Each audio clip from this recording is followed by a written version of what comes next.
Mpenzi mtazamaji, hujambo popote ulipo na asante sana kwa kuungana nasi kwenye makala hodari ya Mizizi ya Habari ndani ya runinga ya KU. Tuna mengi ambayo tumekuandalia, lakini kwanza tupate vidokezo.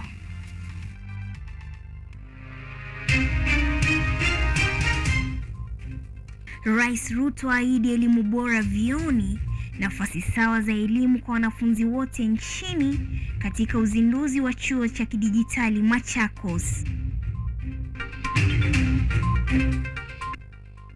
Gharama ya juu ya maisha ni mzigo kwa Wakenya, washikadau wakipendekeza mbinu za kupunguza gharama ya maisha. Wasomi wa historia wakongamana katika chuo kikuu cha Kenyatta kujadili mbinu za kuimarisha somo hilo.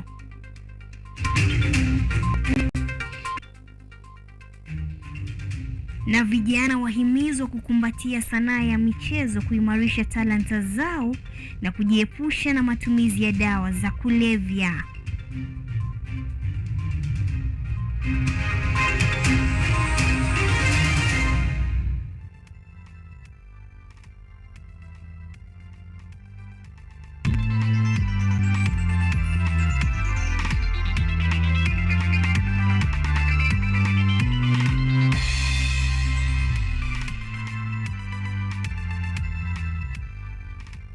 Na basi mtangazaji wetu wa lugha ishara ni Samuel Okelo, nami nafahamika kwa jina la KADARI CHARI.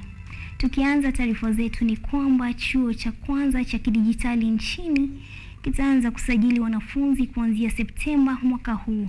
Hii ni baada ya Rais William Ruto kutoa hati ya mkataba kwa chuo hicho cha Open University of Kenya ambacho kipo katika eneo la Konza, kaunti ya Machakos.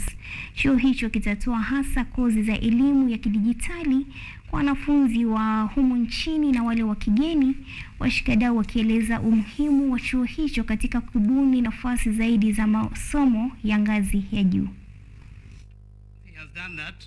Rais William Ruto hii leo ametoa hati ya mkataba kwa chuo cha kwanza cha kidijitali nchini cha Open University of Kenya kilichoko katika eneo la Konza, kaunti ya Machakos. I, William Samuel Ruto, President and Commander-in-Chief of the Defense Forces of the Republic of Kenya, hereby award the charter annexed hereto to the Open University of Kenya. Uzinduzi wa chuo hiki umetajwa kama hatua muhimu katika sekta ya elimu, ikiwa kinatazamiwa kuimarisha nafasi za masomo za vyuo vikuu nchini sawa na kuboresha viwango vya elimu. I'm convinced that the Open University of Kenya will enhance accessible and flexible quality education to learners, making a significant contribution to the human resource capital development of our great motherland. Mfumo wa elimu katika chuo hiki cha kidijitali unawaruhusu wanafunzi kuendesha masomo kwa njia ya mtandaoni bila kutatiza shughuli zao za kila siku. It was one of the terms of reference of the terms of the Presidential Working Party on Education Reform. Because of the very high priority you gave to this matter, Mama Mboga in his place can also attend now university. Matatu drivers, boda people, when you are waiting for your passengers, you can attend courses at the university. Watchmen, domestic employees, as well as trained professionals and graduates. Nothing says bottom up better than an Open University of Kenya that gives everybody a chance. Hafla hiyo ilijumuisha kuidhinishwa kwa chancellor wa chuo hicho Daktari James Mwangi, ambaye pia anahudumu kama mwenyekiti wa baraza la vyuo vikuu na vile mkurugenzi mtendaji wa benki ya Equity. Aidha, ala na nembo zinazoashiria utawala na utendakazi wa chuo hicho ziliwasilishwa kwa chancellor huyo kama ishara ya kupokezwa kazi rasmi. Chuo cha Open University of Kenya kitatoa kozi tofauti kwa wanafunzi wa humu nchini na kimataifa, hasa zile za elimu ya kidijitali. Bachelor of Cyber Security and Digital Forensics, which, going by recent events in our digital domain, must be in very high demand in our market. Others are Bachelor of Data Science, Bachelor of Technology Education, Bachelor of Science in Business and Entrepreneurship and Statistics, and Bachelor of Science in Agriculture and Food Systems, again, because we need to deal with the cost of living. Taasisi hii inatarajiwa kutoa masomo ya ngazi ya juu kwa wanafunzi wote nchini na kujumuisha teknolojia zaidi ili kuboresha viwango vya elimu. Joseph Oyomo, runinga ya KU. Na basi tukisonga mbele ni kwamba gavana wa Siaya James Orengo ameunga mkono mazungumzo yanayopangwa kati ya muungano wa Azimio la Umoja na Kenya Kwanza, ila amesisitiza kuzingatiwa kwa heshima baina ya pande zote mbili. Orengo amesema kwamba wakati wa Kenya wanasubiria mazungumzo yenye mafanikio, Kenya Kwanza inafaa ikome kujihusisha katika mazungumzo ambayo yanadhalilisha kiongozi wa upinzani Raila Odinga. Akizungumza katika soko la Boro Alego Usonga, kaunti ya Siaya, gavana Orengo halikadhalika aliwasihi polisi kusitisha matumizi ya nguvu kupita kiasi wanapokabiliana na waandamanaji, huku akimtaka Rais Ruto kuubeba msalaba wa vifo vyote vilivyotokana na ubatili wa polisi wakati wa maandamano.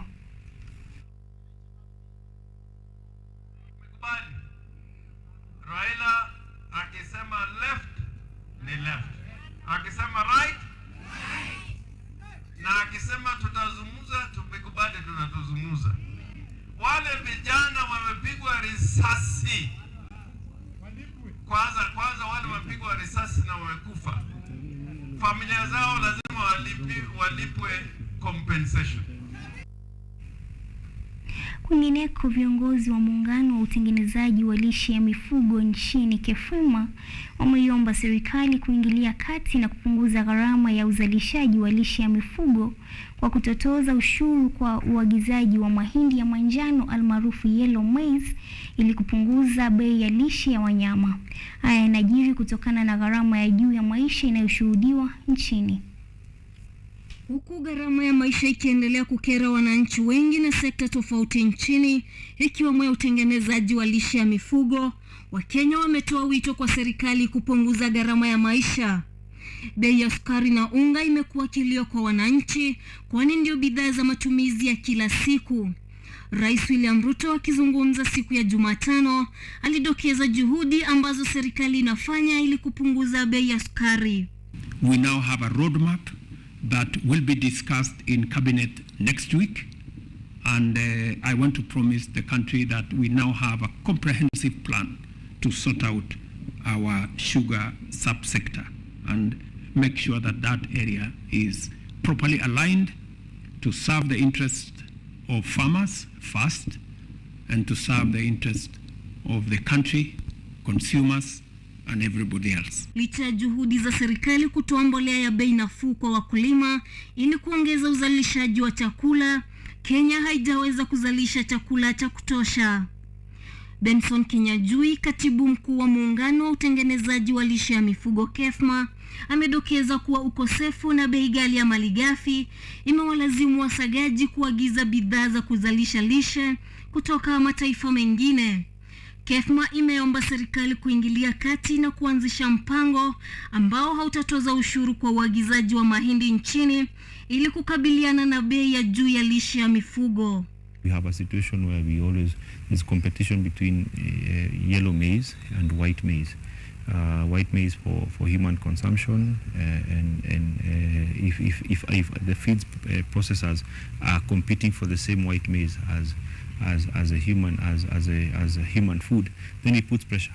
So the hope is that the current waiver on importation of yellow maize will continue, so that the pressure on white maize can reduce and the prices can come down. The government to open for us what we call an import. Iliteremshwa kiasi, lakini sasa sida imeteremshwa, unga iko juu. Hii gasi hata kama imeteremshwa, nitapika nini ndio na hii gasi nitaitumia na nini? Si unga iteremshwa ndio niweze kupika na hii niweze kutumia hii gasi. Haya yanajiri wakati wananchi wanakabiliana na machungu yanayowakumba kutokana na gharama ya juu ya maisha. Dorothy Mosioka, runinga ya KU.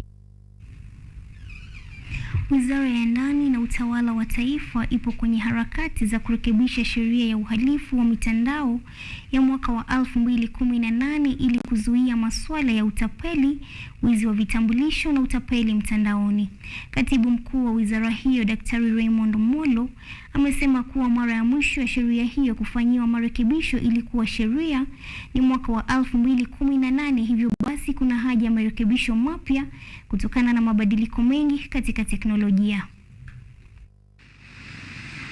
Katibu mkuu wa Wizara ya Ndani na Utawala wa Kitaifa Daktari Raymond Omolo amependekeza marekebisho katika sheria ya matumizi mabaya ya kompyuta na uhalifu wa mitandao wa mwaka 2018 kutokana na mabadiliko ya kiteknolojia katika kipindi cha miaka 5 tangu sheria hiyo kufanyiwa marekebisho. Definitely there are gaps, and part of that is as a result of the element of time. The Act was set up in 2018, and between 2018 and today there's been a lot that has happened within the space because it's a fast-changing environment. So that is one of the main reasons why we need to relook at the Act. And just like any other law, when you set up a law today, the circumstances today might not be the same circumstances you'll be faced with 3 years down the line, or 4 years down the line, or 5 years down the line, like in this particular case in point. Jopo hilo linalojumuisha wenyekiti wawili na wanajopo wengine kutoka kwa mashirika mbalimbali ya kiserikali ya watu walio na ujuzi wa kiteknolojia tayari limetoa mapendekezo ambayo yatakaguliwa na umma kabla ya kuwasilishwa bungeni kwa mjadala. Now this task force has finally come up with the draft regulations. These draft regulations needs to be taken through public participation and subsequently to Parliament for their passage, and then we are able to start implementing those regulations. Katibu huyo ameeleza kuwa marekebisho hayo yanalenga masuala 3 muhimu ambayo ni pamoja na miundombinu ya habari muhimu, jinsi ya kukabili uhalifu wa mitandao na uwezeshaji wa matumizi ya mitandao kwa ajili ya mawasiliano. Sheria ya matumizi mabaya ya kompyuta na uhalifu wa mtandao mwaka 2018 ilipitishwa tarehe 16 mwezi wa Mei mwaka 2018 na kuanza kutekelezwa tarehe 30 mwezi huo. Joseph Kes, KUTV. Na basi mtazamaji, taarifa hiyo inatupa nafasi ya kuchukua pumziko letu la kwanza, kisha tunarejea baada ya muda usiokuwa mrefu.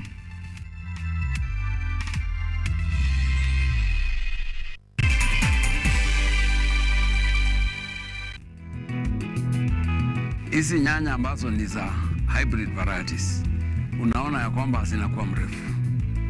Usipofanyia staking, matunda mengi yataharibika kwa sababu yanaguza udongo na unyevu, alafu zinaoza. So katika hali ya kumaintain na create space, kwa sababu hakuna space hapo chini, unaweka space kuja juu. Ndio maana staking inafanywa.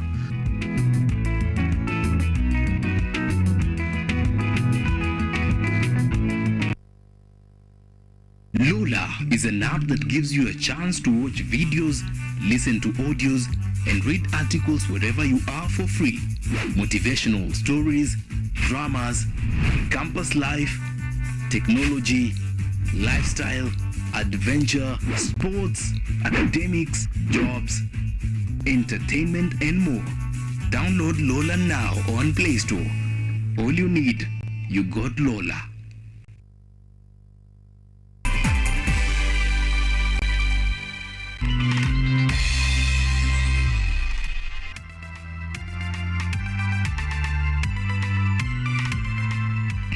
Na basi karibu mtazamaji katika awamu yetu ya pili, tusonge mbele. Tukisonga mbele ni kwamba waziri wa usalama na mambo ya ndani Profesa Kithure Kindiki amewasili mbele ya kamati ya seneti hii leo ili kutoa taarifa kuhusu usalama wa taifa na maombi ya kutambuliwa na kulipwa kwa wazee wa kijiji chini ya mpango wa nyumba 10 na kukithiri kwa wizi wa mifugo katika kaunti ya Kajiado. Kindiki aliahidi kumfungulia mashtaka afisa yeyote wa polisi atakayepatikana katika kesi ya uhalifu. Any person who aids or abets a crime is a criminal. whether or not they are police officers or whatever status they may have in society. So when we received these complaints, we took it seriously and we commenced investigations, which are ongoing. I want to assure you, Chair, and the committee, and the country, that if those investigations reveal collusion between the criminals and any person, including security personnel of any rank in the service, we will take action in accordance with the law.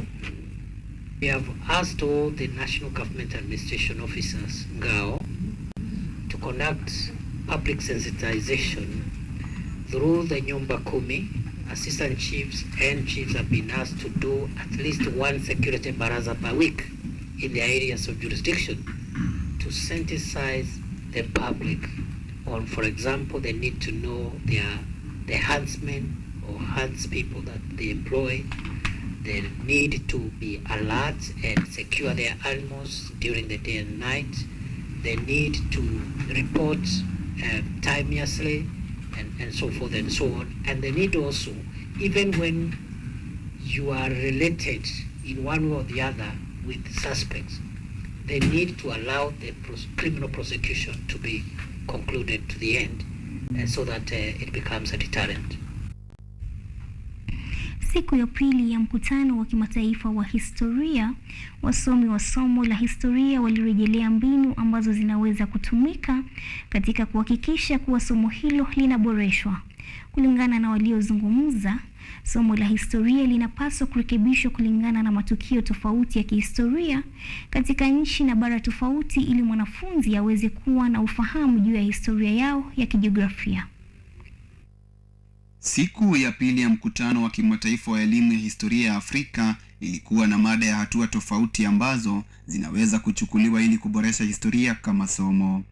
Wazungumzaji walizingatia waandishi wa vitabu vya historia ambapo wasomi walipendekeza jinsi ya kuhakikisha kwamba historia ya matukio ya zamani inarekodiwa vitabuni kulingana na maeneo au nchi ili kuwezesha wasomaji kuelewa historia ya mataifa yao, wakiongeza kuwa vitabu vya historia vinaegemea historia ya mataifa ya kigeni na ukoloni. Our mind that of younger generations is and will remain one of the most important tasks and challenges ahead.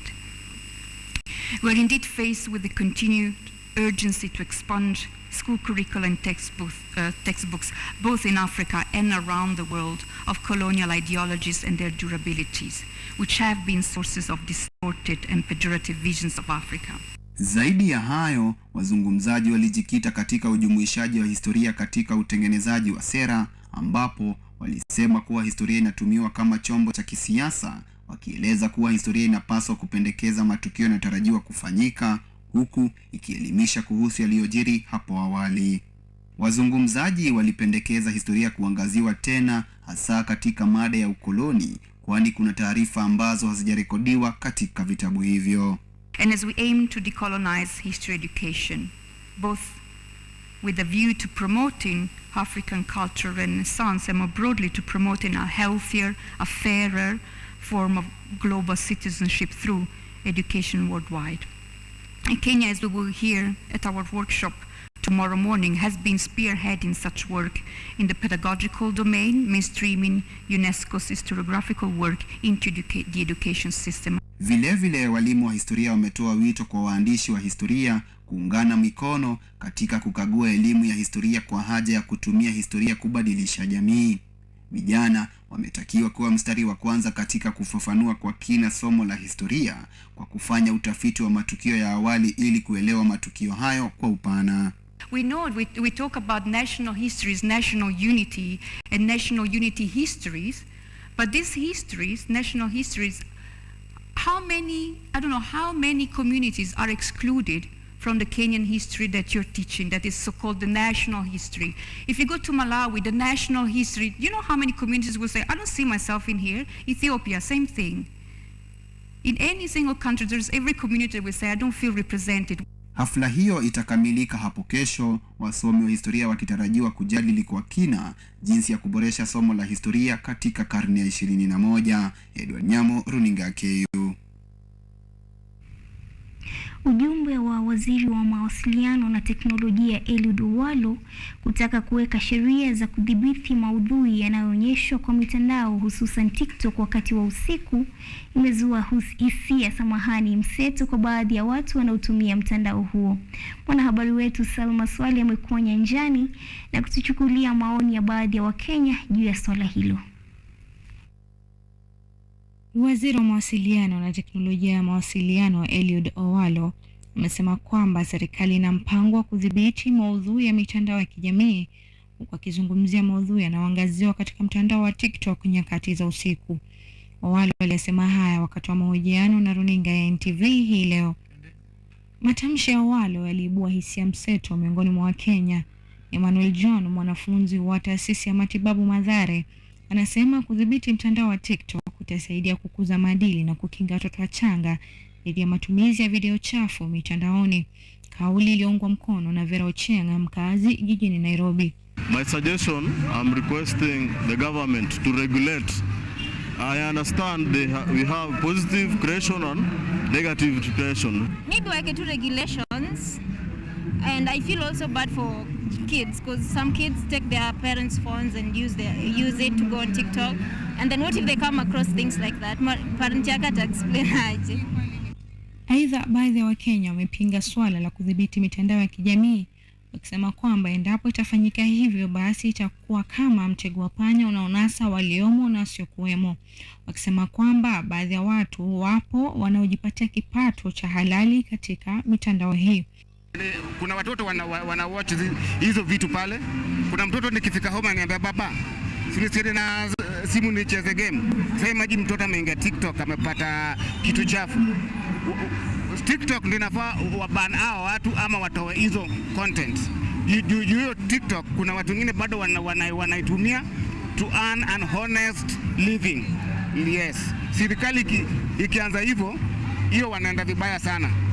Vile watu wengi wamekashifu kitendo cha kuonyesha video au picha zilizo na maadili potovu katika mitandao ambayo haichuji umri wa watu wanaoitazama. Wengi wao wakisema kwamba kitendo hichi kinapotosha maadili ya watu wanaotumia mitandao hii. Sasa mtu ushafikisha 18 years. Why do you display your naked part in social media?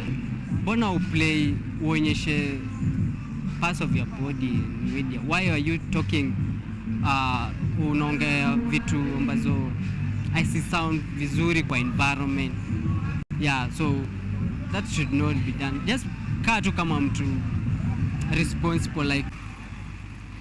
Huku serikali ikipania kuweka sheria za kudhibiti mitandao ya kijamii, hususan mtandao ule wa TikTok ambao una madhara na faida zake, imewalazimu wazazi kuona kwamba wanatizama kile ambacho watoto wao wanakitazama katika rununu zao. Salma Swale, runinga ya KU.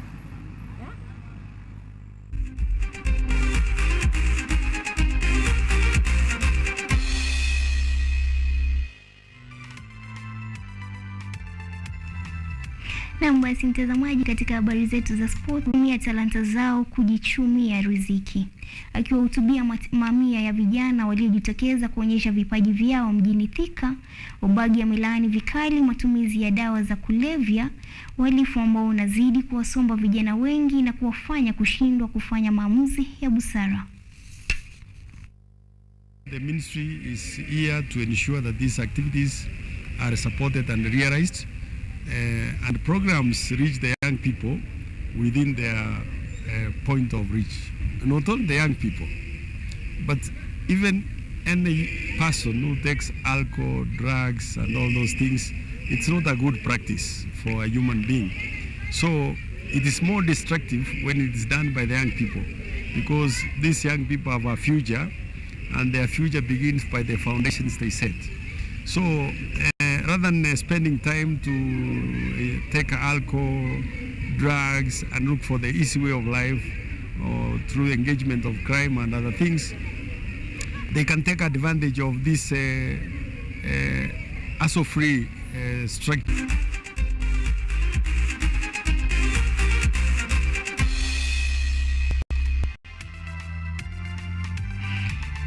basi mtazamaji, naona muda wetu umepata kutupa kisogo.